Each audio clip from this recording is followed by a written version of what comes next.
En contexte orthopédagogique, il y a très peu d'informations, très peu de pratiques à ce niveau-là. Donc, on avait envie de développer davantage pour pouvoir offrir des interventions un peu plus ciblées auprès des élèves qui avaient des difficultés d'apprentissage.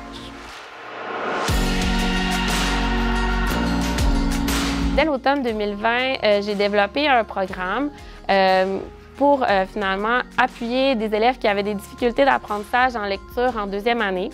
J'ai développé en fait un matériel qui pouvait se réaliser, qui pouvait se faire donc à l'extérieur, qui pouvait s'expérimenter à l'extérieur avec ces élèves-là. J'ai trouvé que ça pouvait être aussi une opportunité intéressante d'inspirer d'autres orthopédagogues du centre de service. Donc, on a formé une communauté de pratique, donc qui était composée de 3 orthopédagogues.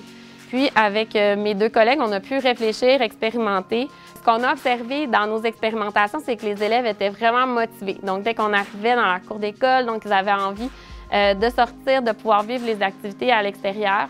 On a aussi constaté qu'au niveau des apprentissages, c'était vraiment intéressant d'intégrer davantage le mouvement, le corps, chose qu'on ne peut pas nécessairement faire lorsqu'on est en contexte orthopédagogique à l'intérieur. Souvent, on intervient dans des petits locaux, des petits espaces plus réduits, puis on ne peut pas utiliser le corps comme levier autant qu'on le fait, comme on peut le faire à l'extérieur. Je pense aussi que les séances pouvaient devenir très ludiques. Donc, on peut utiliser différentes formes de jeux, on peut intégrer justement des courses, des sauts, différents matériels comme des ballons, des cerceaux, chose encore une fois qui ne faisait pas partie des habitudes nécessairement des orthopédagogues. Donc, à différents niveaux, je dirais, sur le plan de la motivation, sur le plan aussi des apprentissages, on a vu des belles retombées. Moi, je me considère hyper chanceux d'avoir été accompagné par Elisabeth dans son rôle dans le fond d'orthopédagogue conseil. C'est la compétence, parce qu'on était tout le temps bien orienté avec du contenu qui venait appuyer un peu notre expérimentation. Donc, on avait des assises théoriques qui nous permettaient d'aller en réflexion, puis par la suite, être plus outillés pour déployer dans notre expérimentation. Fait que ça a été orientant, ça a été rassurant pour se lancer dans les expérimentations, oser prendre des risques et voir les résultats par la suite qui étaient vraiment au rendez-vous. Les enfants avaient comme un sentiment d'appartenance.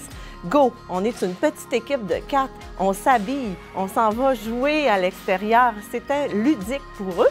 Pourtant, il y avait les non-mots, ils faisaient de la lecture, de l'écriture.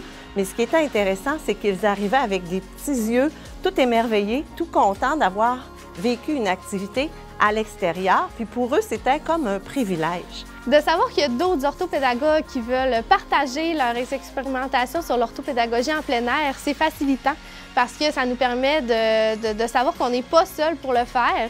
C'est une communauté de pratique aussi qui est là depuis l'an passé, qui a été présente toute l'année. Puis on espère qu'il perdurera plusieurs années encore pour faire rayonner la pratique de l'orthopédagogie en plein air.